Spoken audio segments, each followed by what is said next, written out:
From Israel to Ukraine to the Canadian border, it seems like there's one crisis after another.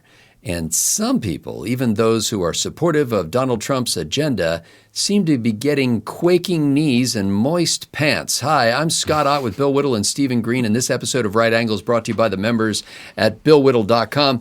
And gentlemen, I've just noticed increasingly not quite alarmist, but concerned stories coming from normally more conservative idea people, opinion makers, politicians, expressing concerns that the president is acting in a chaotic manner, doesn't know what he's doing, is backing tariffs, which they think are always a bad idea, is making moves when it comes to immigration that could be against the long-term interest of the need for more people to work in this country, are talking to the enemy, whether it's Hamas or Russia, and then the stock market, especially as the day we record this, the stock market, as the news likes to report it, the Dow Jones Industrial Average fell by 445 points, and I was like, yeah, gee, I wonder what the total pointage is these days, and it turns out it's like 41,000. So that the drop when I heard the news was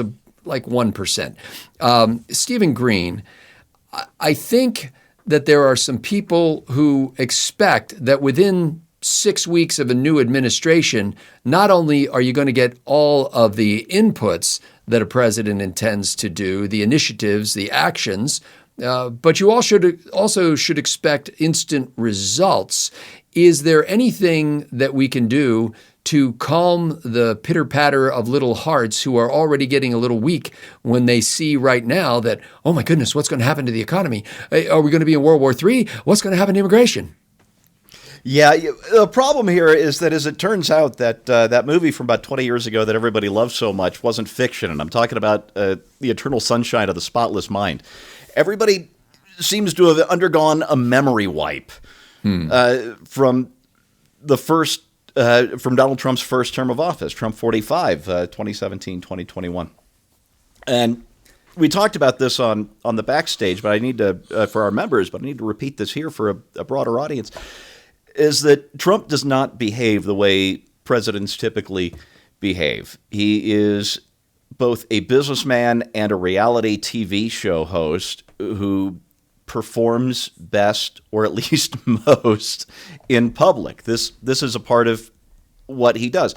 So let's say a typical president, we'll call him President Smith, wants to come up with a new policy on tariffs with Canada because we're having some issues with Canada, and they decide that tariffs, or at least the threat of tariffs, is the best way to get improved behavior from the Canadian government. Well, the president would get his cabinet or his czar for tariffs or whatever, and then get a committee together, and they'd spend weeks or months or whatever coming up with this policy, basically in secret. And then when the policy is ready, they would present it to the world, and it would be the biggest, bestest, most President Smith policy of all time, and that was that, except, of course, once it hit the bureaucracy, particularly the State Department, since you're dealing with another country, it would get watered down and watered down and watered down until you just ended up with more of the same, and the problem with Canada was never solved. Trump doesn't work like that. Trump does this stuff in public. He's winging it, and I don't mean that in a bad way, but this is a guy who throws spaghetti on the wall, and if it doesn't stick, he's going to try something else. And what the press is used to, what people are used to, what the moist panty community is used to, isn't what Trump delivers.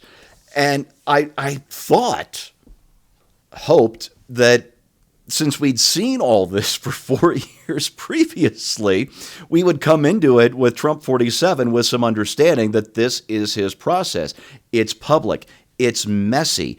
But it is results-oriented. It is goal-oriented. It's don't let the bureaucracy water it down. It's we're going to play this out in public so that everybody's on the same page. They can all see how this is supposed to go. And as it turns out, Scott, my hopes were misplaced. My thoughts were worthless. My prayers were unanswered. Everybody wringing their hands and wetting themselves now is pretending or has forgotten that Trump 45 never happened. What's wrong with these people? Bill Whittle, I think there's a challenge here that reminds me of what happened in the Constitutional Convention of 1787. I forget whether it was Madison or one of his colleagues who afterwards said he does not think that any successful effort could have been made at drafting a constitution if not for one of the two major rules that the convention set for itself up front. And that rule was secrecy, that none of the deliberations of the convention would be released to the public. And that gave people in the convention the opportunity to not get stuck in positions that they had publicly proclaimed, but to be able to change their mind as new reason occurred to them. And so they had the liberty of having no concrete votes that were recorded that people would know about, no public speeches that anybody would hear. And so they could flex with the changing context and complexion of the convention. And here you think the president is in a tough situation because on the one hand, he has to say some things in public. But on the other hand, he's involved in a chess game, multiple chess games of negotiation right now with our allies, with our enemies, with people who are merely opponents. And he can't necessarily say everything he's thinking. So if you're advising the president on how to communicate to the American people while you're engaged in real-time dramatic changes when it comes to tariffs or immigration or war, how do you give the American public what they want, complete information, while not untipping your hand to the opponent in the negotiation? Well, in our backstage show, we were talking about how we've never seen a administration this transparent, how daily press conferences with that superb press secretary. Donald Trump is taking questions from everybody and just inviting people into the Oval Office, as you said, just to let them watch him work. I am completely sanguine about all of this stuff, and I'll tell you why. Before he was inaugurated, and it might have been even before he was elected, I said that if you really get down to it, if you really think about it, the single most important talent that the chief executive should have is the ability to negotiate, because that is his job. He is the only person in the federal government where all of his power is accumulated in one individual, and that individual therefore wields enormous power. That person better know how to wield that power, better know how to negotiate. So let's just backtrack just all the way back to, 5-6 weeks ago. When Donald Trump was talking about, well, we may have to go back and retake the Panama Canal, everybody lost their mind. Yeah. Was Donald Trump's intention to launch a military invasion of Panama? No. His intention was to get those Chinese companies off either end of the canal, stop charging more for America's shipping, and get that vital strategic resource out of the hands of our geopolitical adversary. By threatening to invade to take the canal back in his inauguration speech, he said right out there, we may have to take that canal back. Panamanians heard that and got us exactly what we wanted. Same thing with Greenland. Right? Same thing with Canada and Mexico with the first round of tariffs, where they ended up stopping the flow of fentanyl and sealing their side of the border. When he said we're going to have Gaza become an American protectorate, we're going to go in there and build a Disneyland, I was gobsmacked as anybody else, but that's not what he wanted. What he wanted is what he got. A few days after this, a consortium of Jordanian and Egyptian billionaires said, no, we'll rebuild Gaza. We're not going to let the Americans rebuild Gaza. We'll rebuild Gaza. Well, I guess they showed you, Donald Trump. It's like, so when I hear Donald Trump say something outrageous, just as an example with Canada, Canada's been our long-term friend, and we know that. But Trump is right to say that they have been taking advantage of us for a number of reasons. We've been paying a lot more of Canadian defense than Canadian pay for, and their tariff situation is not symmetrical. So when Trump says, hey, we're thinking about maybe we ought to offer you guys to be the 51st state, Canadians rise up in anger, right? And rightfully so. Nobody believes that Canada wants to be the 51st state of the Union. So when Donald Trump says something outrageous like this, I have come to trust that he has a negotiation goal in mind, and that virtually everything that he's doing and saying is designed to destroy the status quo, is to send an earthquake through the foundations of this ossified, completely obsolete international order, and reestablish entirely new substructures that benefit the United States.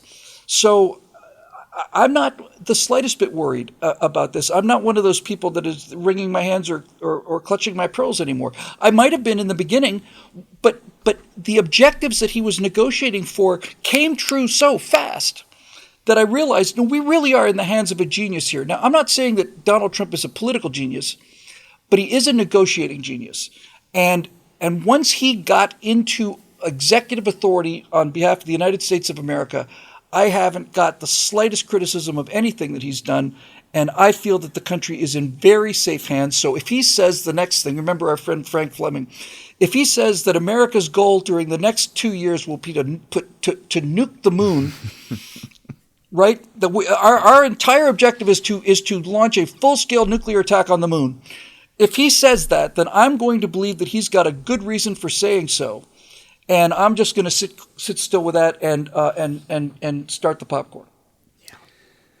So it's not that I'm suggesting that we should suspend judgment or should not raise questions or even should not be critical and speak publicly about actions that the White House seems to be taking or that Congress is taking. However, I tend to have this perspective on it. Donald Trump got elected as president of the United States. He got elected on a platform. He talked incessantly about that platform in front of crowds of tens of thousands of people over and over and over. Everybody knew what he was running on, and they said yes. We want a new coach. We're like a college that hires a new coach. Well, if you hire a new coach, you got to let him put his team together. In other words, you've got to let him have the assistant coaches that he needs. You got to let him recruit players. You got to let him put his offense and his defense into action. And you got to give it time to work. And nobody expects the new coach to come in and after the first game of the season, make the evaluation about whether he's doing a good job or not. You got to give him some time for that to blossom. And so I tend to have grace for President Trump, even when I don't fully understand what he's doing. I can see, I think in all of the situations that I mentioned, whether it's Ukraine, Israel, and Hamas, whether it's tariffs, whether it's DOGE, the Department of Governmental Efficiency, whether it's immigration, or the ups and downs of the stock market, I think that there is a rational argument in each of those cases for what the president is doing. And there's also rational arguments for doing something else. But he got elected. And so right now, we're going to follow his rational arguments and see how that plays out. I can't very well strip him of the ability to carry out his agenda and then complain when the agenda fails. For Bill Whittle and Stephen Green, I'm Scott Ott. Thanks to the members at BillWhittle.com for making Right Angle possible.